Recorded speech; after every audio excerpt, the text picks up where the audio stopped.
مال میں کمی، اسباب میں کمی، روزگار نہیں، یا اس پر بوجھ ہے مال کا، تو اس کے لیے فرمایا دو آیتیں، یا پھر کسی حاکم سے ڈر لگتا ہے۔ جب کبھی آپ کی گھر میں عورتیں حاملہ ہوں یا بچے کی ولادت کے اوقات آ جائیں تو ان آیتوں کی تلاوت جاری رکھیں، نیک و صالح اولاد پیدا ہو، نیک و صالح اولاد پیدا ہوگی۔ یہ سورہ آل عمران کی جو آیتیں ہیں، اور دو آیتیں ایسی بھی میں آپ کو بتا دیتا ہوں۔ مفسر شہیر حکیم الامت نے فرمایا اگر کوئی قرض کے بوجھ سے پریشان ہے اور تنگ دستی کا شکار ہے، مال میں کمی، اسباب میں کمی، روزگار نہیں، یا اس پر بوجھ ہے مال کا، تو اس کے لیے فرمایا دو آیتیں، یا پھر کسی حاکم سے ڈر لگتا ہے، حاکم سے ڈر لگتا ہے اور کسی کے پکڑنے کا خوف لگتا ہے، لیکن تم صاف ہو۔ یہ دو آیتیں اگر عشاء کی نماز کی آخری 2 رکعت نفل میں 5 مرتبہ پڑھو گے تو اللہ ساری محتاجی دور فرمائے گا۔ یہ میرے تجربے کی بات بتا رہا ہوں، الحمدللہ میرا اس پر عمل بھی ہے، ورد بھی ہے، اور ان آیتوں کی برکت سے ہم نے دیکھا کہ بڑے بڑے ظالموں سے کبھی خوف نہیں محسوس ہوتا۔ اللہ تعالیٰ نے دل کو مضبوط رکھا ہے، دل کو مضبوط رکھا، یہ آیتوں کی برکت ہے۔ میں وہ دونوں بتاتا ہوں۔ پہلے وہ آیتیں جو سورہ مریم کی ہیں، جس میں اللہ تبارک و تعالیٰ نے حضرت بی بی مریم کی ولادت کا جو ذکر فرمایا، آیت نمبر 33 نہیں، آیت نمبر 35، آیت نمبر 36، آیت نمبر 37، یہ 3 آیتیں ہیں، 35، 36، 37 سورہ آل عمران کی یہ 3 آیتیں ہیں۔ عورتوں کو اس کی تلاوت کرنے کے لیے آپ کہا کریں، اور اگر درد کی شدت بڑھ جائے کبھی ولادت کے وقت میں، ان 3 آیتوں کا ورد کریں، انشاءاللہ سارا درد نکل جائے گا، اور اللہ اسے راحت عطا فرمائے گا، اور اس پر اسے اجر بھی عطا فرمائے گا۔ جو بھی بچہ ہوگا انشاءاللہ نیک و صالح ہوگا۔ اور جو دوسری آیتیں میں نے بتائی، جس کے اللہ تبارک و تعالیٰ نے رزق کی وسعت رکھی اور محتاجی سے محفوظ رہنے کے لیے بزرگوں نے فرمایا، یہ ہے آیت نمبر 25 اور 26، آیت نمبر 25 اور 26، یہ سورہ آل عمران کی یہ 2 آیتیں اگر عشاء کی آخری جو 2 رکعت نفل ہوتی ہیں، پہلی رکعت میں 5 بار، دوسری رکعت میں 5 بار پڑھے، پھر آپ کو خود تجربہ شاہد ہو جائے، خود تجربہ کر کے دیکھ لیں۔ آیتوں کا اگر میں ورد کروں تو بھی آپ کو پتا چل جائے گا کہ ان آیتوں میں کیا ہے۔ قُلِ اللَّهُمَّ مَالِكَ الْمُلْكِ تُؤْتِي الْمُلْكَ مَنْ تَشَاءُ وَتَنزِعُ الْمُلْكَ مِمَّنْ تَشَاءُ وَتُعِزُّ مَنْ تَشَاءُ وَتُذِلُّ مَنْ تَشَاءُ بِيَدِكَ الْخَيْرُ إِنَّكَ عَلَى كُلِّ شَيْءٍ قَدِيرٌ۔ یہ آیتیں ہیں جس میں اللہ تعالیٰ نے یہی فرمایا کہ اللہ جسے چاہے ملک عطا کرے اور جس سے چاہے ملک کو چھین لے، اور جس سے چاہے عزت عطا کرے، جسے چاہے ذلت دے۔ اللہ تعالیٰ نے فرمایا وَإِذْ أَخَذَ اللَّهُ مِيثَاقَ النَّبِيِّينَ لَمَا آتَيْتُكُم مِّن كِتَابٍ وَحِكْمَةٍ ثُمَّ جَاءَكُمْ رَسُولٌ مُصَدِّقٌ لِّمَا مَعَكُمْ لَتُؤْمِنُنَّ بِهِ وَلَتَنصُرُنَّهُ۔ ایک واقعہ یہ بھی آیا ہے، اللہ نے سارے نبیوں کی روحوں کو پیدا کرنے سے پہلے جمع کیا، ایک اجتماع ہوا تھا سب کے پیدا ہونے سے پہلے، سارے جو نبی ہو کر دنیا میں آنے والے تھے ان سب کو جمع کیا۔ اللہ نے ان سب سے ایک وعدہ لیا۔ کیا وعدہ ہے؟ اس وعدے کا ذکر قرآن میں آیا۔ اللہ تعالیٰ فرماتا ہے تم سب کے سب اس بات کا وعدہ کرو کہ دنیا میں جاؤ گے، اگر تمہارے زمانے میں میرا محبوب رسول آ گیا تو تم سب کے سب اس پر ایمان لاؤ گے۔ وعدہ کس سے لیا جا رہا ہے؟ نبیوں سے۔ لَتُؤْمِنُنَّ بِهِ، تم سب کے سب اس پر ایمان لاؤ گے، اور اتنا ہی نہیں بلکہ اس کی مدد بھی کرو گے، مدد بھی کرو گے۔ اور اتنے ہی پر کافی نہیں، اللہ نے پھر پوچھا کیا تم سب کو اس بات کا اقرار ہے؟ ساری روحوں نے کہا ہمیں اقرار ہے۔ اللہ فرماتا ہے ٹھیک ہے، میں تمہارے ساتھ گواہ بن جاتا ہوں، میں انا معکم من الشاہدین، میں گواہ ہوں تمہارے ساتھ کہ رسول میرا آئے گا تو تم سب کے سب اس پر ایمان لاؤ گے۔ مجھے بتاؤ اے سنیوں، پھر میلاد مصطفیٰ کہتے کسے ہیں؟ میلاد کہتے کسے؟ رسول کے آنے کا ذکر کرنا، اسی کو میلاد۔ اور میلاد کا ذکر کہاں ہو رہا ہے؟ ابھی دنیا آئی بھی نہیں، نبیوں کی روحوں کے اجتماع میں اللہ میرے مصطفیٰ کی میلاد کا ذکر فرما رہا ہے۔ وہ جو نہ تھے تو کچھ نہ تھا، وہ جو نہ ہو تو کچھ نہ ہو، جان ہے وہ جہان کی، اور جان ہے تو جان ہے، وہی ہے اول، وہی ہے آخر، وہی ہے قرآن، وہی ہے فرقان، وہی ہے طٰہٰ، وہی ہے یاسین۔ میرے عزیزو، رسول کریم صلی اللہ تعالیٰ علیہ وسلم کو اللہ تعالیٰ نے دنیا میں بھیجنے سے پہلے یہ وعدہ لیا۔ اب یہ آیت پر میں آپ سے کہتا ہوں حضور پاک صلی اللہ تعالی علیہ وسلم اول بھی ہیں آخر بھی ہیں، اول بھی ہیں آخر بھی ہیں۔ کیسے؟ بعض لوگ یہی سوال کرتے ہیں حضور تو سب سے آخر زمانے میں آئے نا، تو اول کیسے ہوئے؟ اول کیسے؟ اس کو ایک مفسر نے بڑے اچھے نقطے سے سمجھایا۔ بات ایسی ہے کہ زمین میں ایک بیج بو، زمین میں ایک بیج بو دیا آپ نے، بیج بویا، درخت نکلا، پودا نکلا، پودا بڑھتا ہوا درخت، درخت میں پتے آئے، پتوں سے پھر شاخیں، شاخوں سے پھر پھول، پھول سے پھر پھل، اور پھل کے اندر پھر کیا آیا؟ بیج آیا۔ بیج شروع میں بھی تھا، بیج سب سے آخر میں بھی تھا۔ اسی لیے کہا گیا آدم کی خمیر میں بھی، آدم علیہ السلام کی خمیر میں بھی جو پیشانی میں نور رکھا گیا تھا وہ کسی اور کا نہیں، وہ میرے محمد کا نور تھا صلی اللہ تعالی علیہ وسلم۔ اعلیٰ حضرت فاضل بریلوی رضی اللہ تعالیٰ عنہ نے اسی لیے ہمیں یہ عقیدہ دیا ہے، وہی ہے اول، وہی ہے آخر، وہی ہے ظاہر، وہی ہے باطن، اسی کے جلوے اسی سے ملنے، اسی سے اس کی طرف گئے تھے۔ معراج کی شب میں کیا ہوا تھا؟ معراج کی شب میں حضور گئے تھے نا، اس کو اعلیٰ حضرت کیسے کہہ رہے ہیں؟ اسی کے جلوے اسی سے ملنے، اسی سے اس کی طرف گئے تھے۔ وہی ہے اول، وہی ہے آخر، وہی ہے ظاہر، وہی ہے باطن۔ مولا کریم ہمیں ہمیشہ میرے مصطفیٰ کریم کے عاشقوں کی جماعت میں رکھے، اور ذکر مصطفیٰ کریم صلی اللہ تعالیٰ علیہ وسلم آخری سانس تک مولا ہماری زبانوں پر جاری و ساری رکھے۔ دنیا میں چاہے کوئی بھی بیان ہو، ہم کو اللہ تعالیٰ اتنی توفیق عطا کرے کہ دم میں جب تک دم ہے ذکر ان کا سناتے جائیں گے۔ تین نبیوں کا ذکر ایسا ہے کہ جنہوں نے جیسے ہی پکارا اللہ نے فوراً ان کی دعا قبول کی۔ ایک ایوب علیہ السلام، تینوں کے جملے سن لیجیے، تینوں کے جملے۔ ایوب علیہ السلام کو آزمائش میں مبتلا کیا گیا تو سخت بیمار ہوئے تھے، انشاءاللہ وہ 23ویں پارے میں ان کا تفصیلی ذکر آئے گا۔ بہت سخت آزمائش میں مبتلا تھے، جسم پورا بیمار۔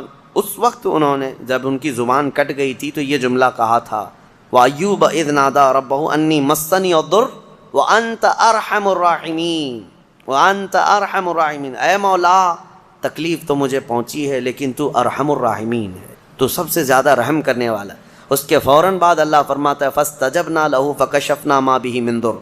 ہم نے ایوب کی دعا سن لی اور جو انہیں تکلیف تھی فوراً اس کو ہم نے دور کر دیا۔ یہ ایوب علیہ السلام کی سن لی، ادھر یونس علیہ السلام کی سن لی۔ یونس علیہ السلام کا جملہ کیا تھا؟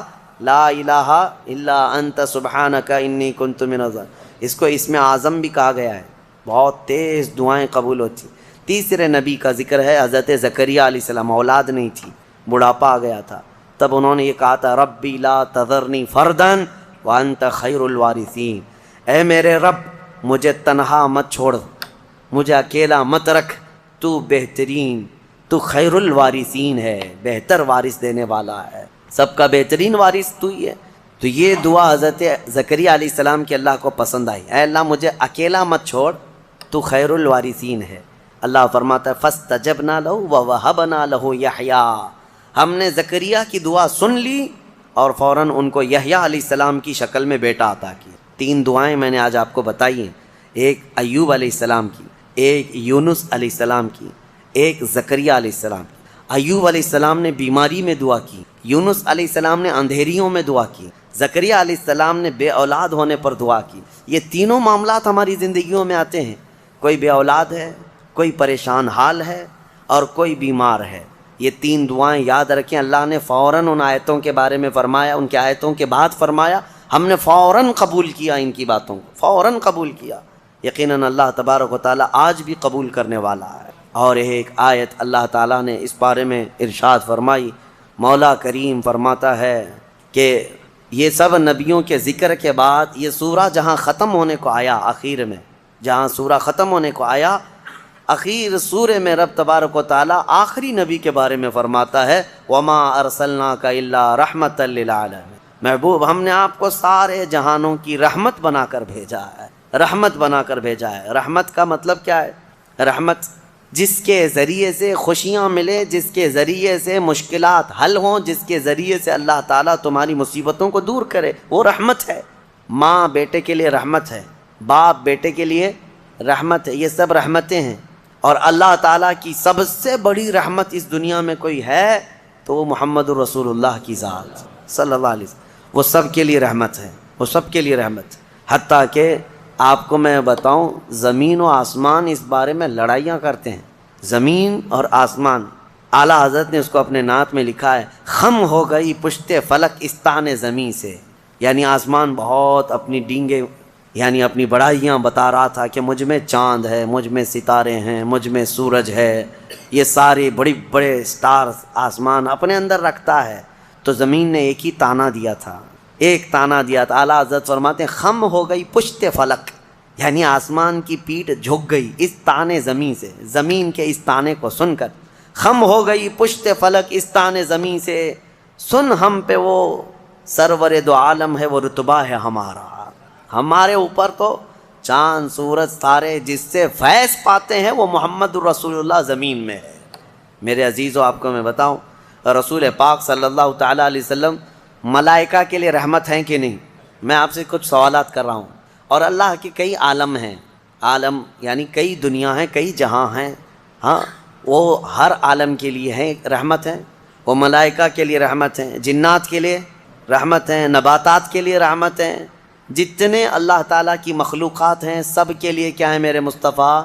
رحمت ہیں. شاعر نے بڑے اچھے انداز میں کہا ہے وہ ہر عالم کی رحمت ہیں. کسی عالم میں رہ جاتے یا ان کی مہربانی ہے کہ یہ عالم پسند آیا، یا ان کی مہربانی ہے کہ یہ عالم پسند آیا. میرے عزیزو یہ قربان جاؤ میرے مصطفیٰ کریم کے اس روئے زمین پر کہ آقا ہمارے درمیان میں ہے. ورنہ وہ ملائے اعلیٰ میں رہتے، وہ فرشتوں کے درمیان رہتے، وہ جنتی حوروں کے درمیان رہتے.